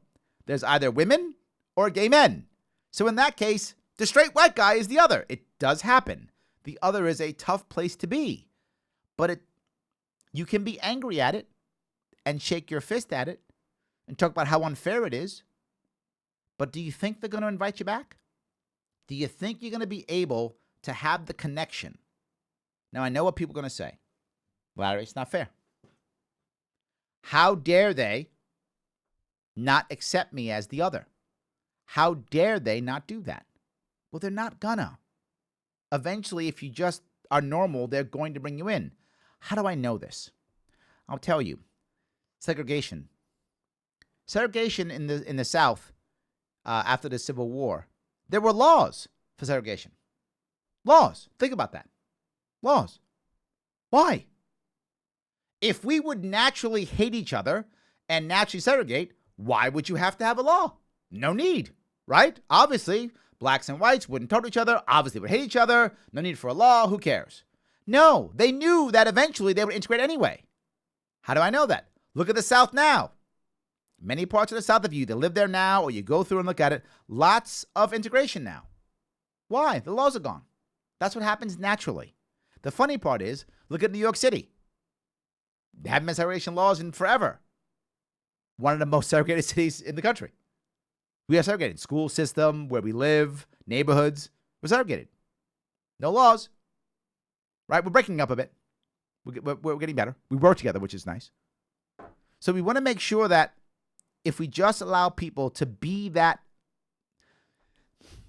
not accepting other as an insult, but accepting other as a challenge. That's an issue. Accepting other as a challenge. I know that's hard. I get it. I know it feels unfair. I get it. But if enough of us are able to do that and have those conversations and not shut people down, we can actually change this country. We can change the environment that we're in. Cancel culture is real. And this is the idea that if you make one error, you have to go away. And let me be very clear with people who think cancel culture is a good idea. For those who don't know what that means, cancel culture means the second that someone says something I don't like or is not PC in my world of PC, whatever that is, I get all my buddies together. We then attack them and make sure they get canceled. And we think, that'll teach them. That doesn't teach anybody anything. It just makes them hate you. It makes them hate you more.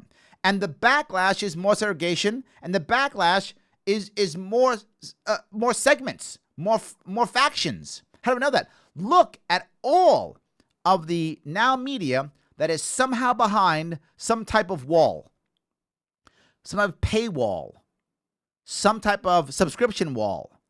How many times do we have that?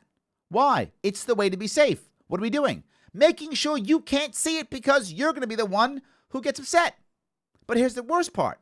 What we actually do is we just make the weak ones fall behind that.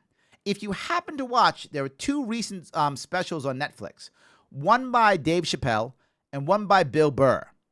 These two comedic specials attacked cancel culture. There's no tomorrow. Hammered it.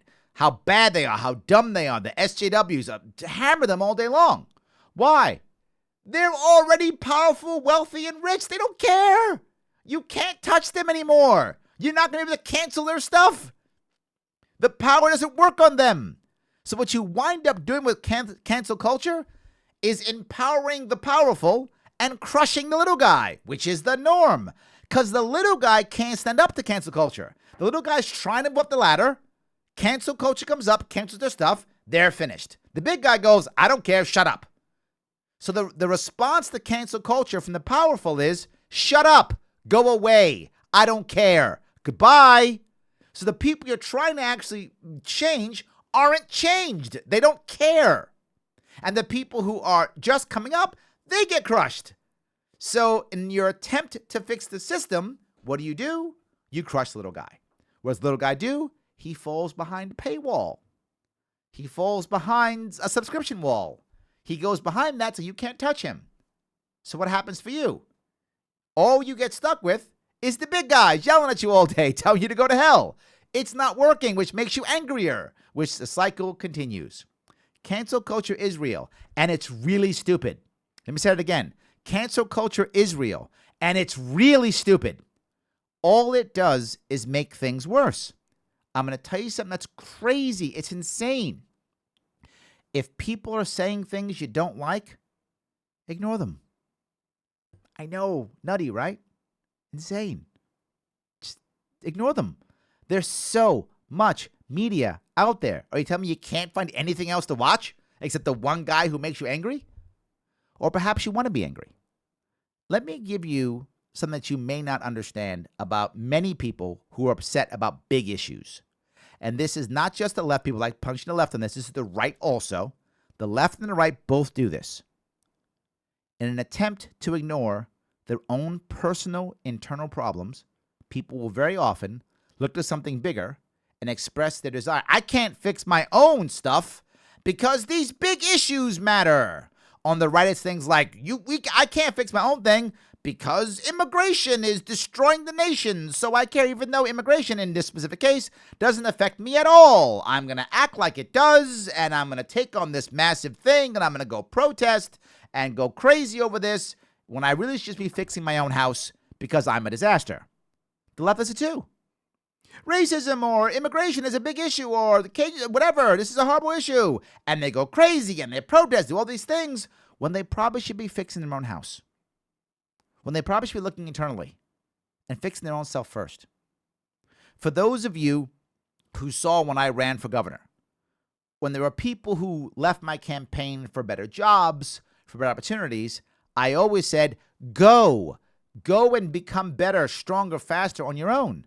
When people wanted my help afterwards, they wanted reference letters. I gave all of them. I went out of my way to go do these things. Why? Because if they fix their own house and become stronger individually, then as a group, we're all stronger. If they all become stronger individually, they have more resilience. They have more value. They have more everything. But when I want to spend my time talking about the big issue that actually means nothing, I'm not looking internally. I'm not worrying about my own house. I'm not paying attention to what's happening in my own world. Instead, I can feel righteous, right? I can't make sure my marriage is working because this huge thing is happening. What's wrong with you? Global warming, or insert big thing here. Not that any of these things aren't important. Not that immigration, global warming, not that these things aren't important. Of course, they're all important. These are all important issues. The question is, do I want to get outside and shake my fist at what I think is horrible because a college has a guy speaking who I disagree with, when maybe I realize I can't really pay my bills, or I can't even pass my classes if I'm a student, or my marriage is falling apart, or my kids are unhappy, or my kids are on drugs, and all I do is shake my fist at some college campus because it has a guy or gal that I hate coming on. I think you see a lot of that. People who don't want to deal with their own stuff, dealing with someone else's stuff. This is almost the caretaker's issue, right? A person is a caretaker of someone else, always taking care of someone else, never taking care of themselves, and then all of a sudden they collapse and they fall apart. I know all of you either are that or have seen someone who does that. Takes care of everybody else but themselves. This is a similar mindset. I think why some people get so upset about it and jump up and down and cancel culture. Let's cancel stuff. Something to realize.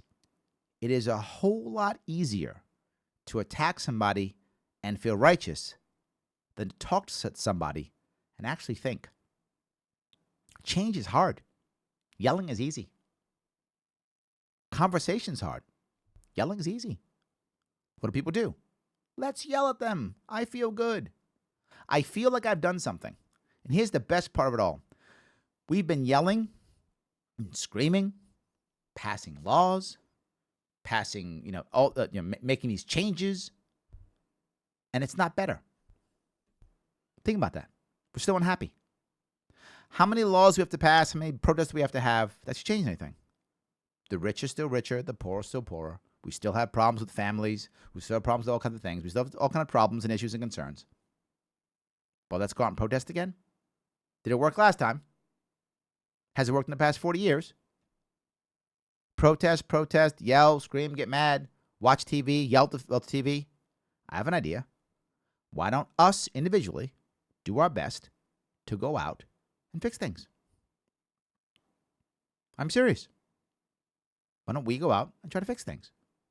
It's not a bad idea. What's the worst that can happen? We've been trying to use government for at least 50 years, if not more, at least, to fix these problems we're talking about today. Hasn't worked. Try my way. How about trying to have a conversation? End cancel culture. And when someone asks you a question that makes you upset, you don't have to shut them down. When they try to shut you down, ask their intent. If any of you have seen me talk to people who get mad at me or people who yell at me, whether that's online or in person, and some of you see me do all of it. Some of you have seen me do my campaign. People get mad and say horrible things at me, whatever. One thing I try to never do, I don't always do it. I'm still human and I'm not perfect, but I try my best to not get angry. I try my best to have a conversation, but I'm still human. I have snapped and I have been unhappy. It does happen. I'm just a person. How about we all try that? I think that will make things a whole lot better. Questioning is good. Conversation is good. Now, there's a thing that is happening by default, though. And I think you're seeing it when it comes to race.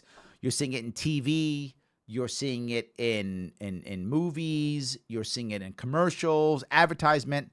And that is the idea of people who are either biracial or couples that are of mixed race. You see that of families that are of mixed race. It's interesting. Now, sometimes, clearly, that's just done to virtue signal, right? Hey, look, we're a company that cares about stuff. So let me put a mixed race couple here because, we're woke. That does happen. But the fact that that's a thing is a good thing. The fact that this is being projected is a good thing. Gotta remember something. I think it was my lifetime. Star Trek was, I think it was 1968 or 69. The Star Trek TV series showed the first interracial kiss on network TV. I was alive in 69. Yeah, I know, I'm an old man. I was alive in 69, yes. Right? So in my lifetime, it was a big deal to show an interracial kiss on TV. That was a big deal. Now you see that kind of thing all over the place, all the time. That's a good thing. The problem is we might want to sometimes think that I don't want you to think that because it's interracial, that makes it good. No, you can have some really horrible interracial marriages like anything else. People are still humans. But the idea that it's now okay is a good thing. There are signs that we can see that are very good. You see it in TV commercials, movies, all types of things. People who are of different races mixed together, doing different things together. And even if they are, you'll find that often, right? The comedy thing where there's, three white guys and one black guy, or three black guys and one white guy, whatever the case may be. The person doesn't have to become like the other, right? So the one white friend doesn't always have to all of a sudden talk stereotypical black or become Eminem. He doesn't become that guy. He can be a regular white guy talking whatever language, the way he wants to speak, whatever it is, and it's acceptable. Like, we get it. Okay, that's the token white friend in that movie, right? Or there's the three white guys token black guy. He doesn't have to all talk like all the white guys. He can talk differently. He can maybe a different area. It's fine. You can do that. But there's something else you find. Look in media. You will also find people who don't speak in a stereotypical way. You can find the black guy who doesn't speak in a stereotypical black way, or the white guy who doesn't speak in a stereotypical white way. You can find that also, which is awesome, right? And gals too. You can find that. It's awesome. That kind of mix is a good thing. It shows that we are getting better. Here's the issue. And this goes back to, I think, Clarence's issue. We're getting better, which is good.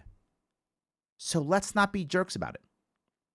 Let's accept that we're getting better. Keep pushing as we should, right? As we should.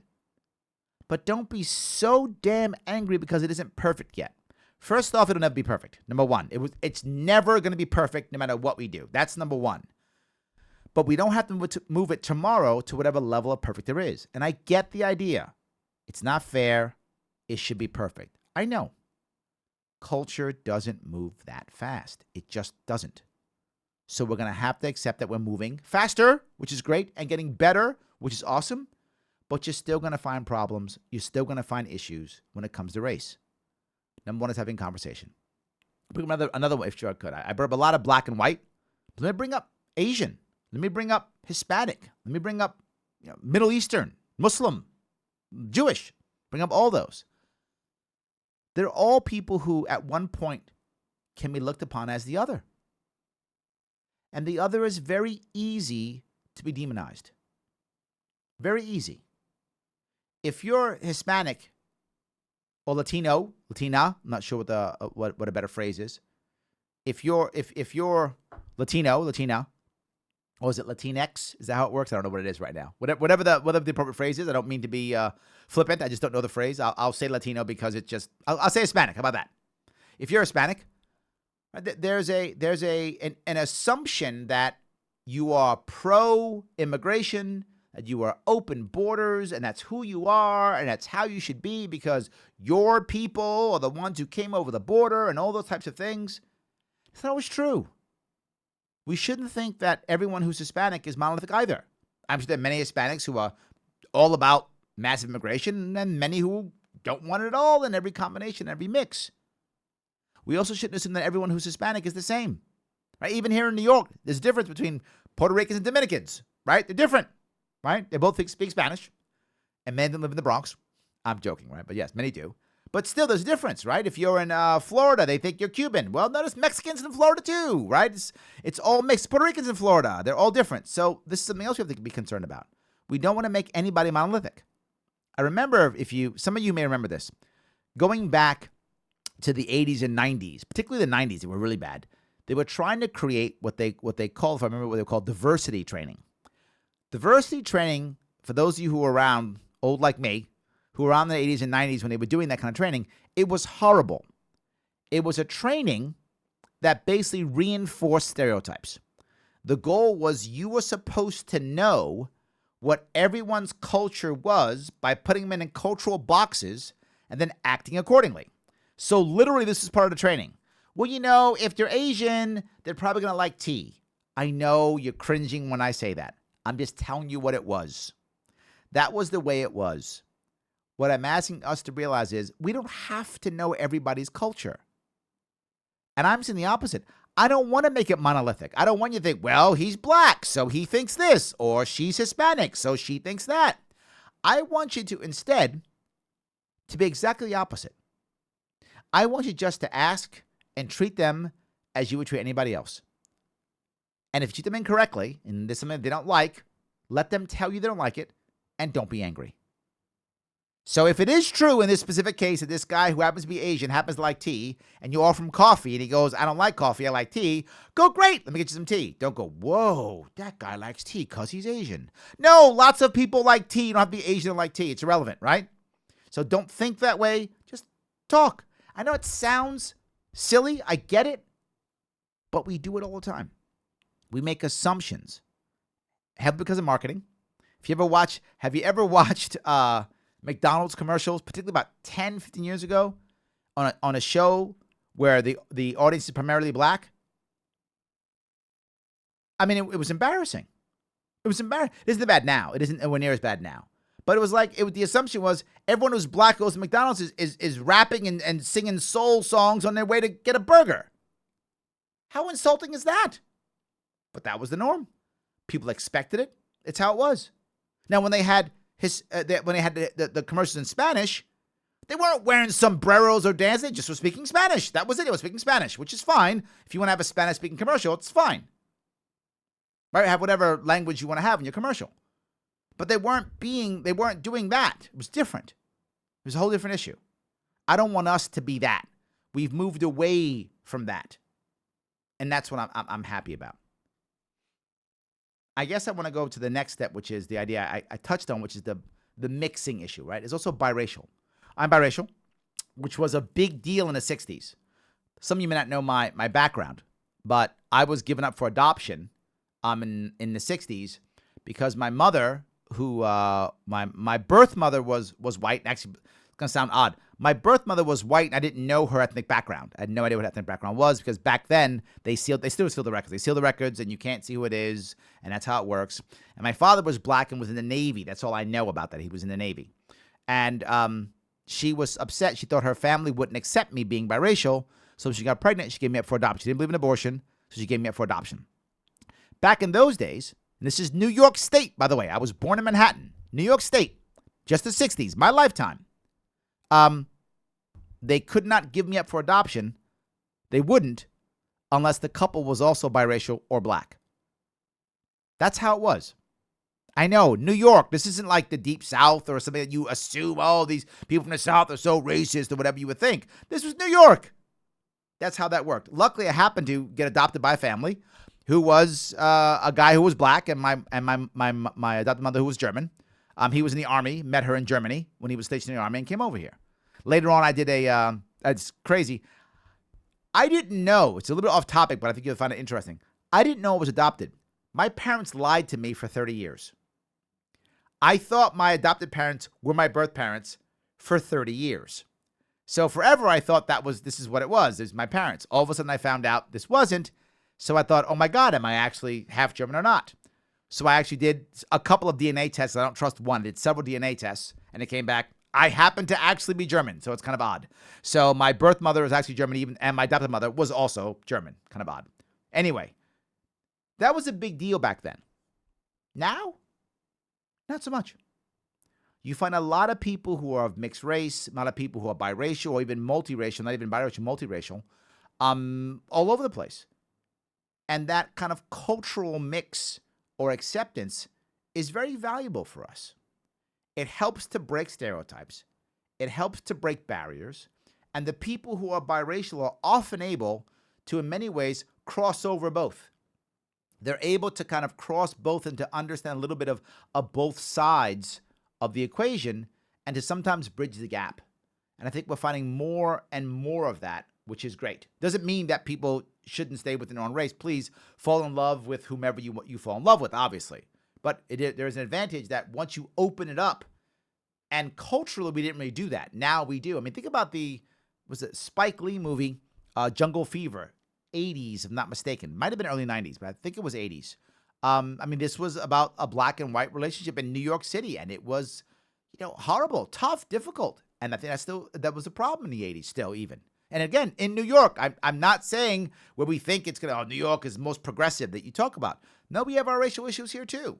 It's more polite, I think, in general when it comes to racism here, but still, we still have it. Now I think it's going away. More and more and more you find people crossing, mixing, not caring, and this becomes the mix that the bridge over those gaps. When we have those bridges, things just get better. I think it is better. So if you like what I'm saying, again, let me ask one more time if I could. Do me a favor. Support this show. Head on over to patreon.com/Sharpeway. Give what you can give. $5, $15, $28, whatever the case may be. Give whatever you can give to make sure that we can keep this show going. It does matter. Can be part of the program? Absolutely. No worries. You can do it. It's not hard. I'm here for you. You can just pick up the phone, give us a buzz, 573-427-5463. All right. The last thing I think I kind of want to cover in this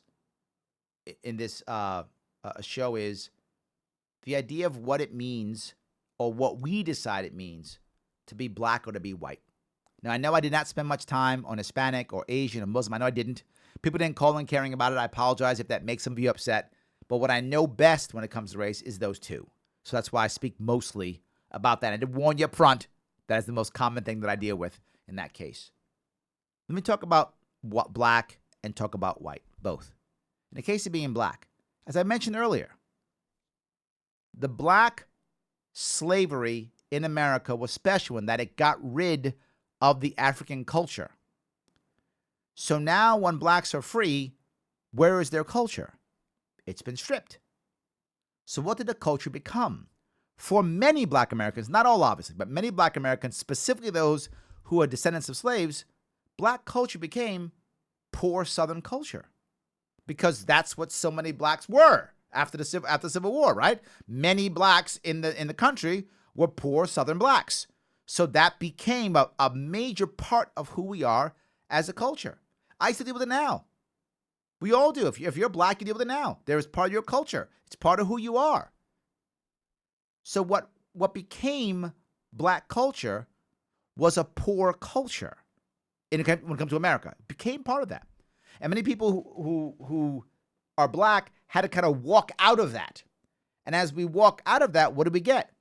Well, now you're acting white. Why are you acting white? You mean by speaking in a certain way or going to college doing this type of thing, that's acting white? That's nowhere near as true now as it was when I was a kid, right? But that still existed heavily when I was a kid. Why are you acting white? Right? That was a thing. It still is today a little bit, but it was much worse then. And the concept was, if you didn't like, a certain type of music, if you didn't speak with a certain type of accent, then you weren't black enough, or you were acting white. But look at the reverse. Is the same true of white people? Did someone say, well, you don't have you don't have a cowboy hat on.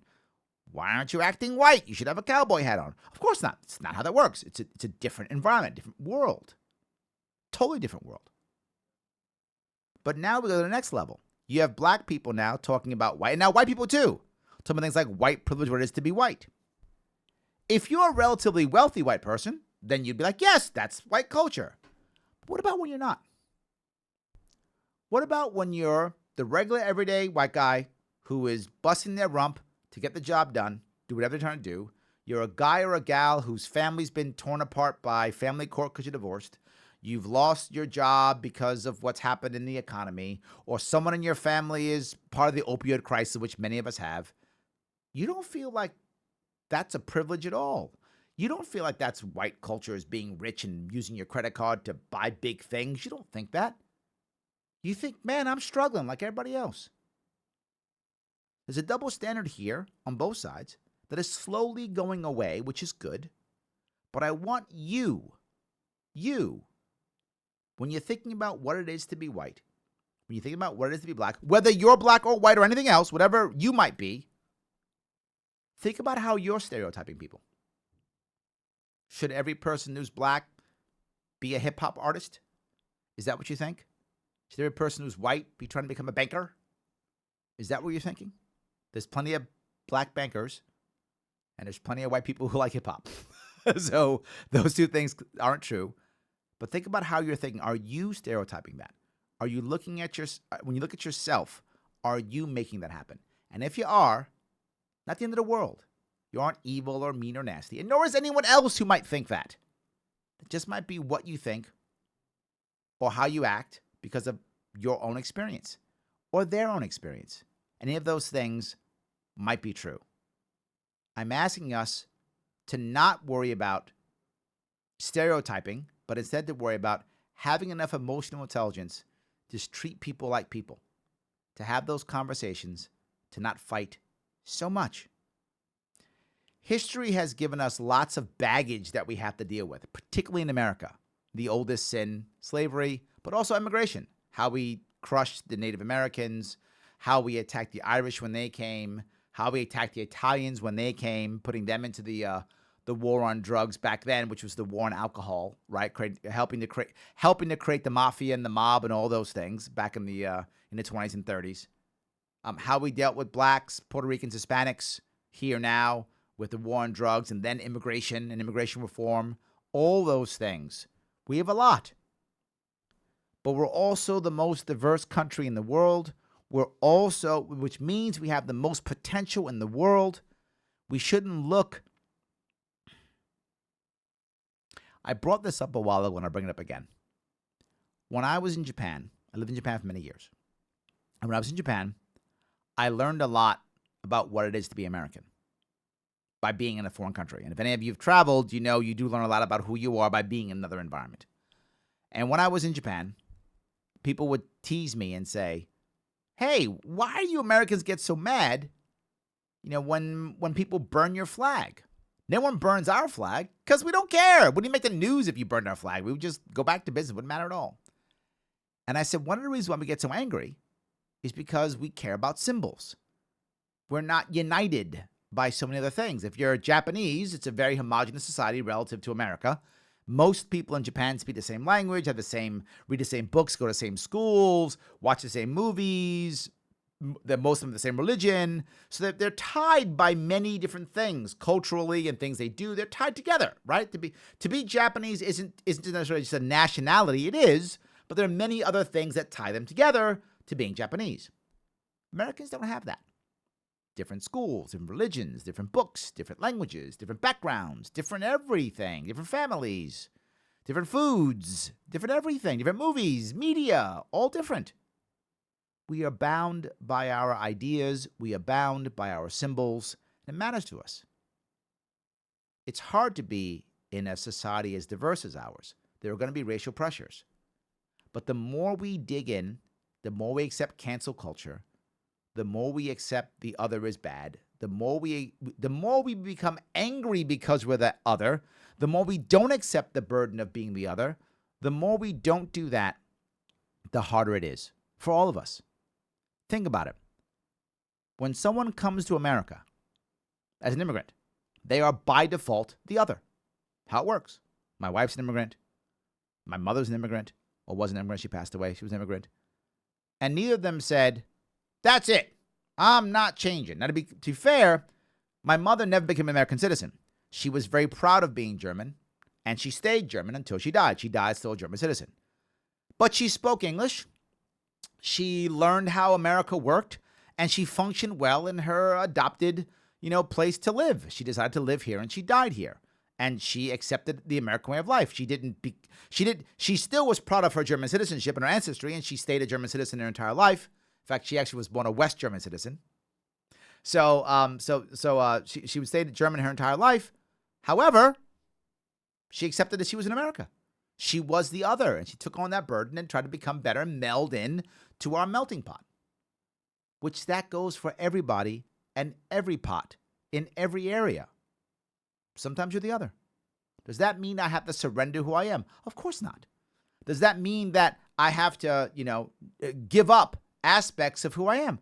Of course not. It just means accept that if you do things that are different, people are going to look differently at you because you're the other. When my mother spoke German, when she was talking to her friends on the phone, and people who didn't speak German looked at her, they were like, oh, that's not English. Does that mean they didn't like her? Does that mean they were angry at her? No, it was different. They didn't see that. It was different. It was odd. It was different. Different's not bad. And if you are the other, don't be angry. If someone says something that makes you angry, it's okay. Conversation is the right answer. Talking back and forth is our only answer. If we don't do that, we can't make this a better nation. And I know I've used Daryl Davis like 14 times. I'll use him again. I can't convert you if I can't talk to you. This entire talk tonight was all about one thing: conversation. Back and forth, conversation. If we don't have that, we don't have anything. I know it feels good to yell at people, call them racists, call them Nazis, call them bad guys, call them SJWs, social justice warriors, call them whatever. I know it's easy to call them that. It makes you feel righteous doing it. I know you shake your fist at them. Yeah. But remember, they're our neighbors. They go to school with us. Their kids go to school with our kids. They work with us. They vote. They're our representatives. They are fellow Americans, fellow New Yorkers if you live in New York. They're fellow community members. Fighting them is not helpful. And I see it all the time. Well, fight him. We got to fight him. We got to fight him. Why? Are you planning to kill them all? Are you planning to put them all in a cage? Are you planning to put them all in a camp? Do you think that if you just yell loud enough, they'll all change? I hope you don't think that, because that never works. I'll say it again. We've been fighting Nazis for 75 years. Guess what we still have? Nazis. They haven't gone away. They're still here. You want to keep fighting them? How about use my way? How about talk to them? Not even for 75 years. Just 7 years. How about that? Don't fight for 75 years. Talk for 7. How about that? I'm only asking for 10% of the time we spent fighting them. I'm asking for 10% of the time to just talk to them. Talk to the people you disagree with. Talk to the people you're angry at. And see if you can turn any of them. Now, the odds are you can't turn them all. You probably can't. No one can. But if you turn just 10% of them, that's 10% less you have to fight. I think it was Abraham Lincoln who said, I think it's him. I'm sure someone will correct me if I'm wrong. I think he said, if I turn my enemy into my friend, haven't I eliminated my enemy? Either way, you've eliminated your enemy. Whether you break him down and beat him up and kill him, or whether you turn him into your friend. Either way, you've done it. Well, guys, I hope you've enjoyed the show today. It's 2 hours of a lot of talk about an issue that was tough. I hope it was interesting for you. Again, if you like what you were hearing, please support us. Head on over to patreon.com/Sharpe Way. Give what you can give. If you want to have more conversations like this, and I hope you do, and I hope you really enjoy it, support us whatever you can. $5, $10, $15, $28, whatever the case may be. Love to have your support. If you want to get some swag, go to sharpeway.com. And of course, please like all the pages. Twitter, Facebook, YouTube, all of them. We need as much support as we can get. I hope it was a great show. I will see you guys next week here on The Sharpe Way.